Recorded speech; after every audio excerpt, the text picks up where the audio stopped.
Bismillahirrahmanirrahim. Bismillahirrahmanirrahim. Wassalatu wassalamu ala sayyidina Muhammadin wa ala alihi wa sahbihi ajma'in wa ma'bad. Assalamualaikum to our distinguished guests. Ambassador Asif Ahmed of the British Embassy. To the chairman of the Bangsamoro Transition Commission, Papa Mohamed Iqbal. To the Bangsamoro Leadership and Management Institute, Ahmad Mahmoud. To Thomas Phipps. To the Deputy Executive Secretary, Attorney Ras Mikmuk, former Speaker of the RLA. To my fellow Bangsamoro people, good morning. I'm Don Mustafa Arbisandong, and I'll be giving a presentation on 3 parts as well. The first will be something about myself. The second will be where the places that I went to in the UK. And the third will be what did I learn and how do I apply this in my experience in the Philippines. On the first one, about something about myself. This is a photo of my father with Muhammad Ali in Egypt in the 60s. My father was the son of a farmer. My grandfather told him, "You study in Suluk because I need people to help me with the farms." My father said, "I want to go and study out." My grandfather said, "No, you stay here." So my father defied my grandfather and escaped. My grandmother gave him a few coins for him to go out. And with that, he got a scholarship to Egypt, became one of the few doctors, Filipino Muslim doctors in Egypt. And he saw the melting pot of civilizations in those areas in the 60s, which opened his mindset. And that's the power of going abroad, studying abroad.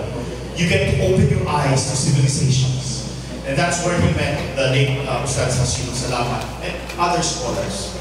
And where he developed a sense of idealism and passion for changing the condition of our home. And that's a picture of our family. We're son in the family. While my name is Don Mustafa, I was actually named from Tun Mustafa, a friend of my father, former State Minister Tun Mustafa. And I was actually born even in Malaysia. And my father kept inculcating to me about the problems and challenges in our hometown and how these challenges should be met. While my family name is Arbison and Long, coming from a strong, rich political family, I actually grew up very poor because my father did not want to sell his principles for a few shillings. His principles were too high that it was not compatible with a lot of government institutions. So I still remember when I was a kid, when I was going to school, I asked my mother, "Mom, give me an allowance to go to school." And my mother looked at my father and said, "Give your son an allowance." And my father said, "We don't have any money, my son." And I insisted, "No, before going to school, I should have an allowance for snacks." They found some, but when I went out, my father was at the gate, and he told me, "Son, next time, when I tell you that we don't have money, do not insist, because we do." And I will never forget that, because while I come from a very rich and powerful family, I'm one of those, like many of us, who grew up from public school with not much money. But that fired up my passion to learn a lot, to be better, knowing the conditions of our areas. And I was lucky to be able to study in UP, the University of the Philippines, met a lot of colleagues. From 25,000 students in UP Diliman, there were only roughly 10 or 15 Muslims from the Bangsamoro. From 4,000 civil engineering students in UP Diliman, there was only 2 to 3 Muslims. Actually, I am the first and only Bangsamoro who graduated from UP Diliman Civil Engineering up to now, in the 100 years of history of UP system.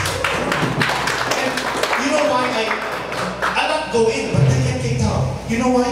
Because my point was, if I come from 5 million people to the UP, you represent not only yourself, but a group of people. And so I did my best to meet these challenges, so that when I go home, I said, I will complete the longest roads in Cebu.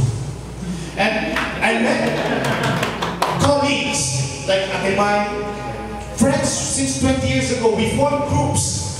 Because what made us different was that we are not only intelligent or gifted or went to prestigious schools, but we had the passion to want to go back and help and change the conditions of our group. We also formed the Young Motor Professionals.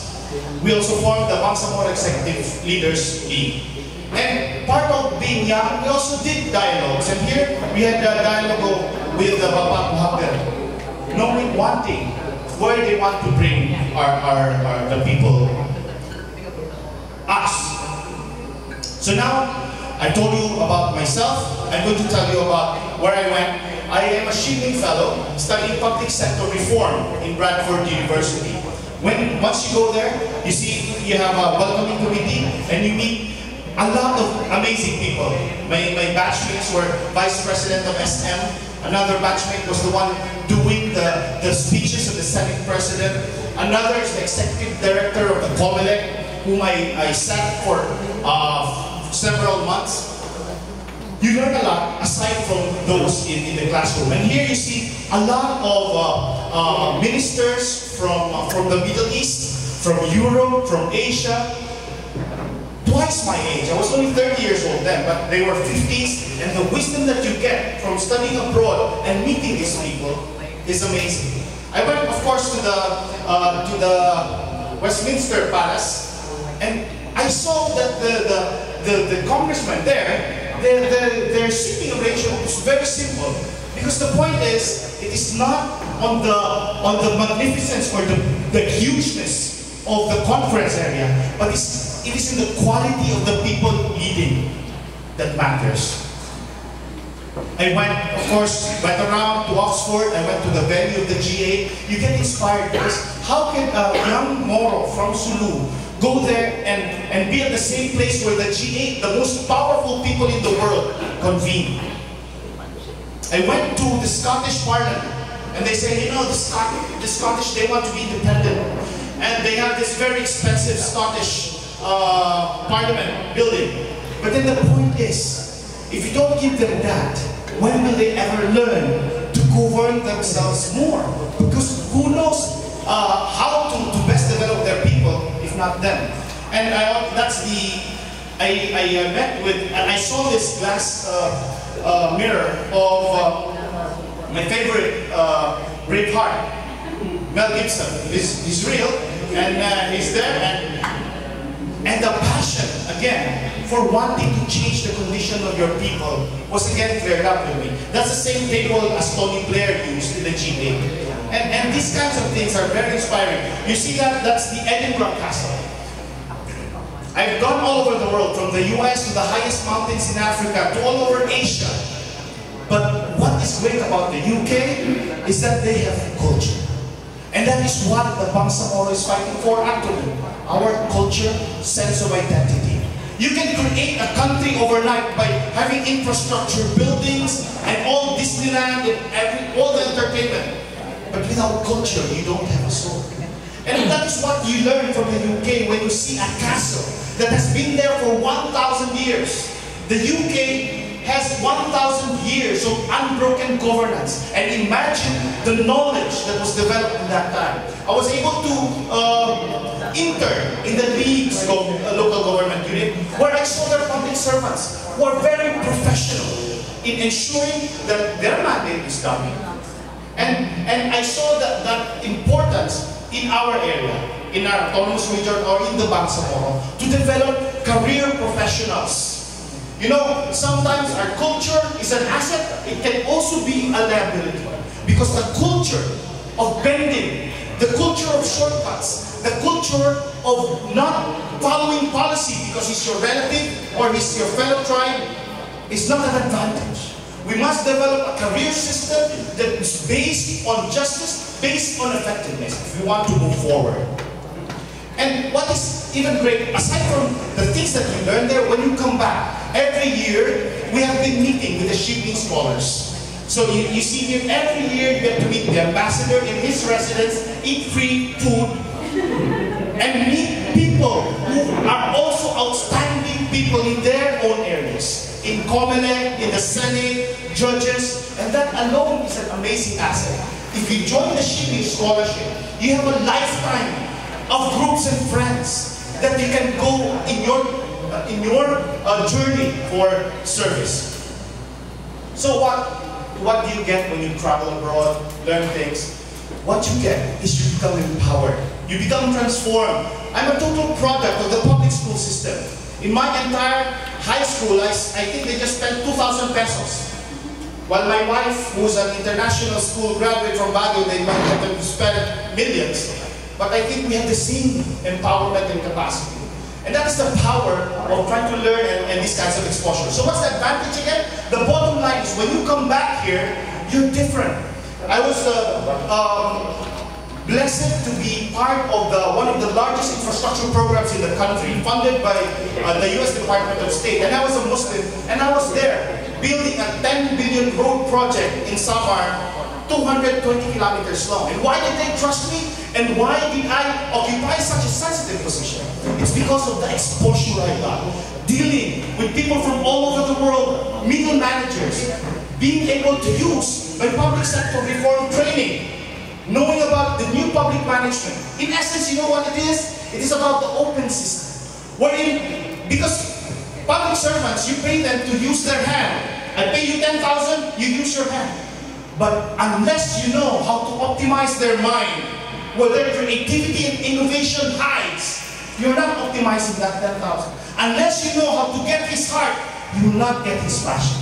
Unless you know how to get his spirit, then you will not have him as a partner to ensure that you leave a legacy for the people you serve.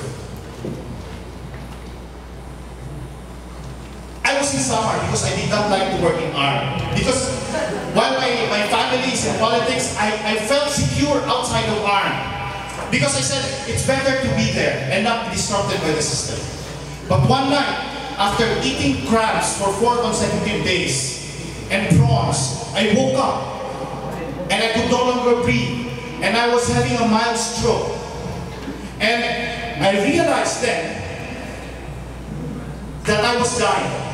And I had a few minutes of slideshow PowerPoint in my mind. You know the PowerPoint? The first PowerPoint was, my wife, will she get married again when I die? The second PowerPoint was my kids. Do they think that I'm a hero?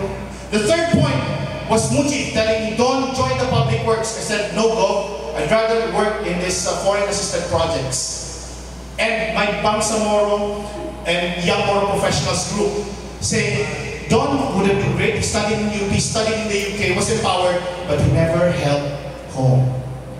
And that, when I was dying, that was what stuck in me. And so after that, a few months after, I resigned from almost 200,000 a month salary and joined ARMM. Even though if there was car bombs exploding here, I realized that even if you're in Manila, in a condo, you can die just by eating crabs and prawns. So why not die helping the people whom you love? And Alhamdulillah, here I'm fulfilling my lifetime dream of finishing the longest roads in Sulu and helping even in Maguindanao and other areas. Because you know why our longest roads are never finished? Because aside from having 1 billion every year for 23 years, we only use it to throw pebbles and rocks and just allow it to dissipate. For 23 years, we never paved roads. It was only recently, under Gov Hatama, that we changed that and said, Camille Sadayo.